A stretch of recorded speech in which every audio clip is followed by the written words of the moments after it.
Assalamualaikum warahmatullahi wabarakatuh.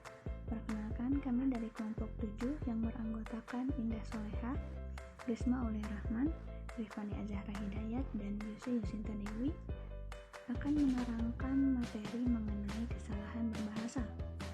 Latar belakang kesalahan berbahasa. Bahasa merupakan salah satu milik manusia yang tidak bisa lepas dari segala aktivitasnya sebagai makhluk sosial dan masyarakat. Salah satu kegiatan manusia yang setiap hari dilakukan adalah berkomunikasi. Dalam berkomunikasi, bahasa memiliki peranan penting untuk menyampaikan pesan atau informasi, di mana dalam penyampaiannya dibutuhkan bahasa yang singkat, padat, dan jelas agar mudah dimengerti, serta harus mengikuti kaidah-kaidah yang benar dan berlaku, karena akan dijadikan acuan terutama untuk dipergunakan dalam situasi resmi. Lalu, apakah penggunaan bahasa Indonesia saat ini sudah baik dan benar, atau malah sebaliknya? Apakah pemakai bahasa Indonesia telah memenuhi faktor-faktor komunikasi, serta telah memenuhi kaidah-kaidah atau tata bahasa dalam kebahasaan? Salah satu cara untuk menjawab pertanyaan tersebut adalah melalui analisis kesalahan berbahasa. Lalu bagaimanakah cara kita menganalisisnya? Hal itulah yang akan dibahas dalam presentasi ini.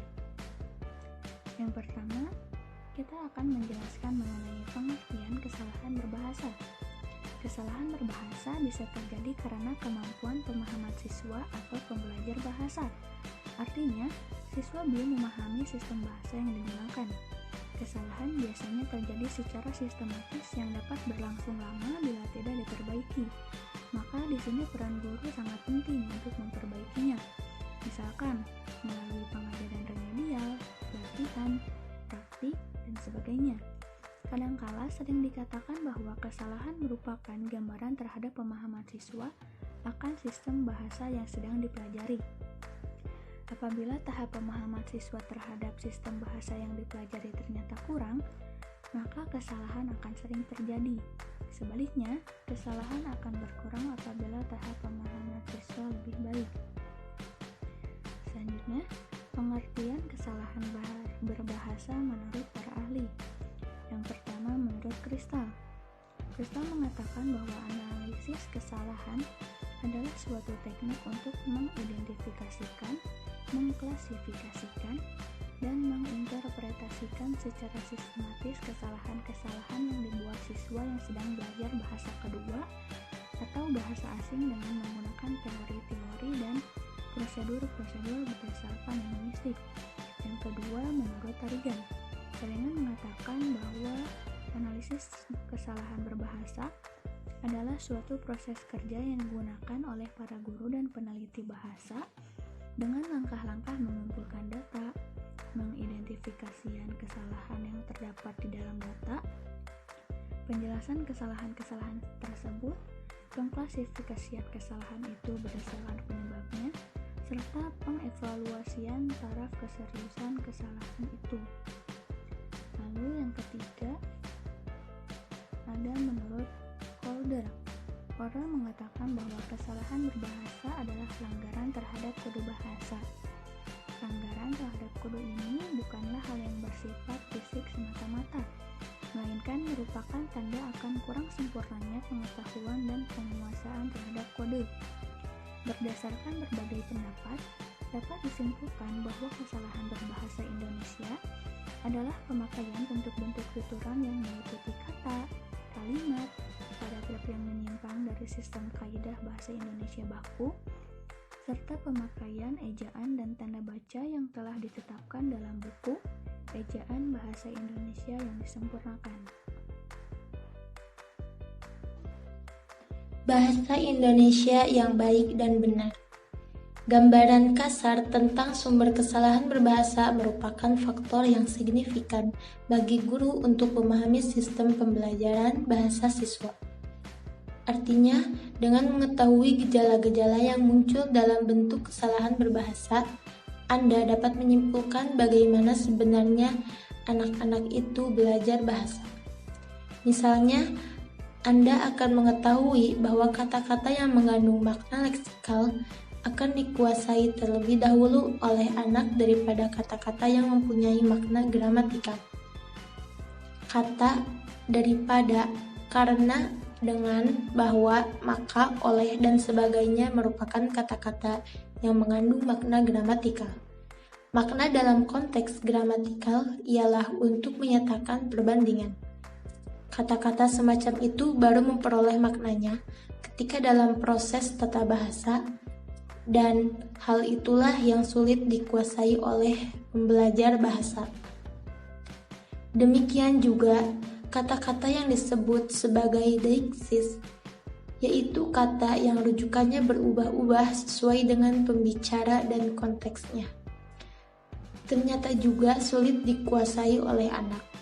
Kata-kata tersebut yaitu kata saya, aku, engkau, kamu, mereka, di sini, di sana, di situ, sekarang, besok, dan nanti. Sebagai contoh kata saya, siapakah saya itu? Kata saya rujukannya berubah-ubah bergantung kepada siapa yang berbicara. Jika kata itu digunakan oleh Ali, maka saya itu mengacu kepada Ali.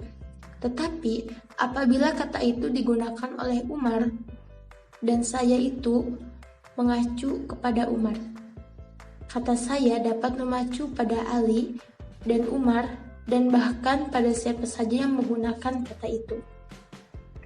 Berdasarkan gambaran kasar tentang sumber kesalahan berbahasa itu, dapat dilihat bahwa sumber kesalahan berbahasa itu meliputi transfer interlingual dan transfer intralingual.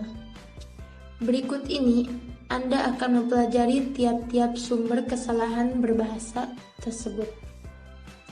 Yang pertama yaitu transfer interlingual. Tahap awal pembelajaran bahasa lazimnya ditandai oleh transfer interlingual, yaitu pemindahan unsur-unsur bahasa pertama atau bahasa ibu ke dalam bahasa kedua atau bahasa yang sedang dipelajari oleh siswa. Misalnya, murid Anda adalah seorang yang berbahasa ibu, yaitu bahasa Jawa. Pada tahap awal pembelajaran anak itu akan tampak masuknya unsur-unsur bahasa pertamanya, yaitu bahasa Jawa ke dalam bahasa Indonesia. Artinya, ketika anak itu berbicara atau menulis dalam bahasa Indonesia, akan terdapat unsur-unsur bahasa Jawa yang digunakan dalam tuturan atau tulisannya. Misalnya, pada saat berbicara, tampak dengan jelas masuknya unsur intonasi bahasa Jawa ketika anak itu berbahasa Indonesia. Bahkan mungkin juga tampak jelas masuknya unsur tata bentuk, tata kalimat, bahkan unsur leksikal pada pertama ke dalam bahasa Indonesia. Mengapa hal itu terjadi? Pada tahap awal itu, sebelum sistem bahasa kedua, yakni sistem bahasa Indonesia dikuasai dengan baik oleh si anak. Hanya bahasa pertamalah yang ada dalam benak pembelajar. Sistem yang sudah akrab itu digunakannya untuk membantu memperlancar proses komunikasi. Jadi, dapat disimpulkan bahwa sumber kesalahan berbahasa anak dapat disebabkan oleh masuknya unsur-unsur bahasa pertama atau bahasa ibu ke dalam kedua bahasa itu, yaitu bahasa Indonesia. Kesalahan berbahasa anak dapat dilacak dari bahasa pertama anak yang belajar bahasa Indonesia. Contoh-contoh transfer dari bahasa yaitu bahasa Jawa, bahasa Batak, dan bahasa Bali. Berikut ini akan dapat memberikan gambaran tentang transfer interlingual tersebut. Yang kedua, yaitu transfer intralingual. Sumber kesalahan berbahasa dapat dilacak dari sistem bahasa kedua yang dipelajari oleh siswa. Jika siswa itu belajar bahasa Indonesia, sumber kesalahan berbahasanya dapat dilacak dari sistem atau kaidah-kaidah dalam bahasa Indonesia itu sendiri. Kaidah itu dapat meliputi kaidah tata bunyi, tata bentuk, tata kalimat, kaidah leksikal, bahkan kaidah semantik.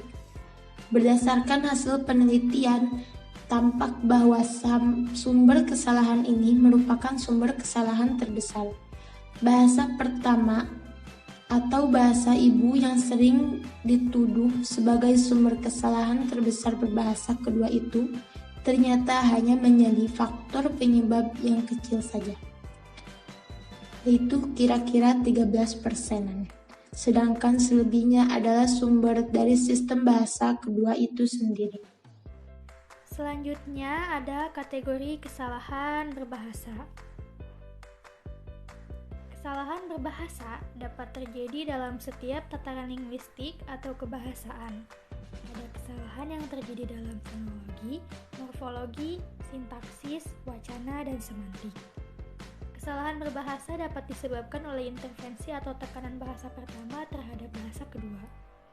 Kesalahan berbahasa yang paling umum terjadi akibat penyimpangan kaidah bahasa.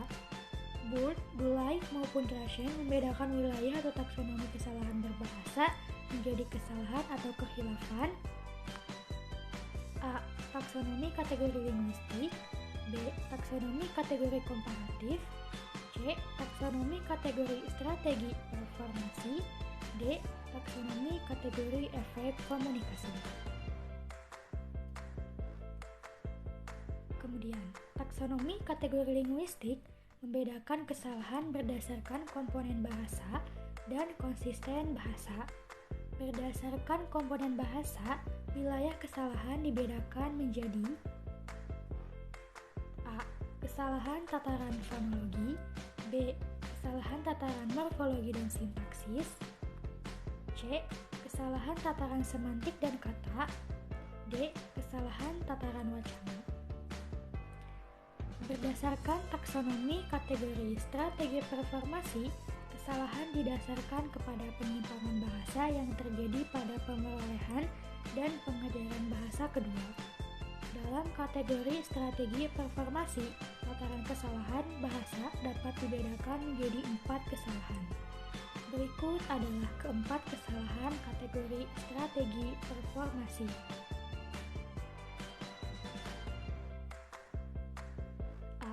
Penanggalan atau omission. Penutur bahasa menanggalkan satu atau lebih unsur-unsur bahasa yang diperlukan dalam suatu frase atau kalimat. Akibatnya, terjadi penyimpangan konstruksi frase atau kalimat. B. Penambahan atau addition. Penutur bahasa menambahkan satu atau lebih unsur-unsur bahasa yang tidak diperlukan dalam satu frase atau kalimat. C. Kesalahan bentukan atau misformation. Penutur membentuk suatu frase atau kalimat yang tidak sesuai kaidah bahasa itu. Akibatnya, konstruksi frase atau kalimat menjadi salah atau penyimpangan kaidah bahasa. D. Kesalahan urutan atau misordering. Penutur menyusun atau mengurutkan unsur-unsur bahasa dalam suatu konstruksi frase atau kalimat di luar kaidah bahasa itu. Akibatnya, frase atau kalimat itu menyimpang dari kaidah bahasa. Berdasarkan taksonomi komparatif, kesalahan dibedakan menjadi 3 tataran kesalahan. Berikut adalah ketiga jenis kesalahan berdasarkan taksonomi komparatif. A. Kesalahan intralingual. B. Kesalahan intralingual. Dan C. Kesalahan unik.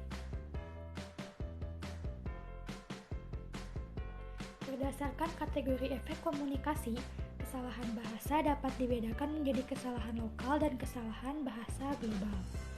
Berdasarkan jenis penyimpangan bahasa, kesalahan lokal adalah kesalahan konstruksi kalimat yang ditanggalkan atau dihilangkan salah satu unsurnya. Akibatnya, proses komunikasi terganggu. Misalnya, penutur menggunakan kalimat atau tuturan janggal atau nyeleneh saat berkomunikasi. Adapun kesalahan bahasa global adalah tataran kesalahan bahasa yang menyebabkan seluruh tuturan atau isi yang dipesankan dalam berkomunikasi, baik lisan maupun tulis, menjadi tidak dapat dipahami akibat frase ataupun kalimat yang digunakan oleh penutur berada di luar kaidah bahasa manapun, baik B1 maupun B2. Sumber kesalahan berbahasa. Bahasa Indonesia adalah bahasa Melayu yang dijadikan sebagai bahasa resmi Republik Indonesia dan bahasa Persatuan Bangsa Indonesia. Bahasa Indonesia diresmikan penggunaannya 1 hari setelah Proklamasi Kemerdekaan Indonesia. Meskipun dipahami dan dituturkan oleh lebih dari 90% warga Indonesia, bahasa Indonesia bukanlah bahasa ibu bagi kebanyakan penuturnya.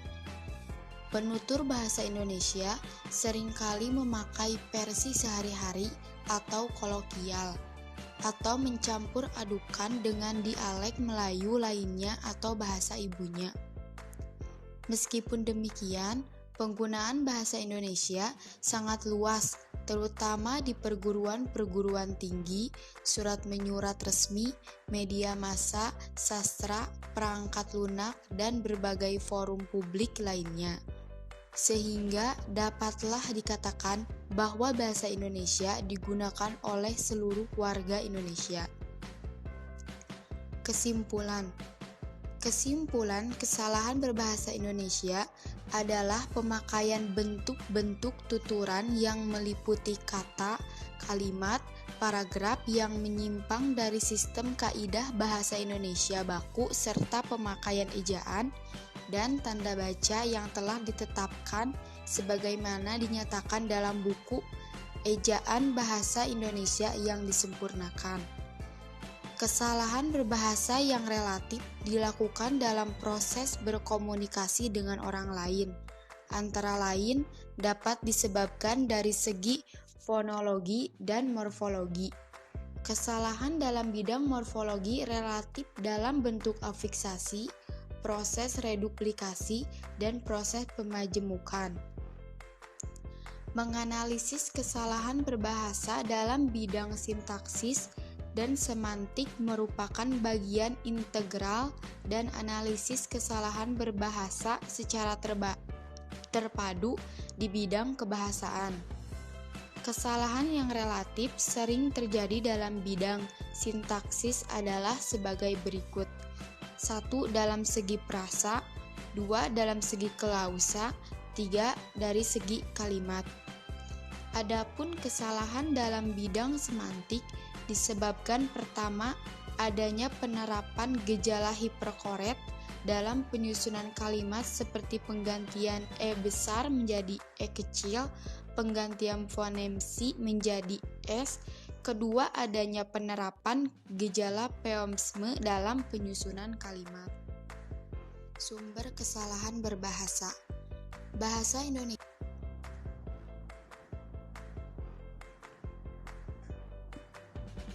Saran. Untuk meminimalkan kesalahan berbahasa dalam karangan, hal-hal yang dapat dilakukan dosen, mahasiswa, maupun universitas antara lain. 1. Mahasiswa hendaknya memperluas pengetahuan tentang kaidah bahasanya. Aktif bertanya kepada dosen jika mengalami kesulitan dan sering berlatih untuk menulis. 2. Dosen hendaknya memberikan pengetahuan tentang kaidah bahasa kepada mahasiswa di setiap proses pembelajaran menulis dan senantiasa memperluas kosakata dan memberi contoh terkait dengan penggunaan bahasa Indonesia yang baik dan benar, baik secara lisan maupun tertulis. 3. Pihak universitas hendaknya berkenaan melengkapi sumber pustaka terkait yang memadai seperti buku-buku seputar karang-mengarang, buku EYD, media massa, dan sebagainya. Selain itu, pihak universitas dalam setiap menerbitkan pengumuman maupun surat-surat lain di kampus sebaiknya juga tetap menerapkan dan memperhatikan penulisan yang sesuai dengan kaidah bahasa Indonesia. Hal itu menunjukkan bahwa pihak kampus pun juga bertanggung jawab terhadap pembinaan bahasa Indonesia.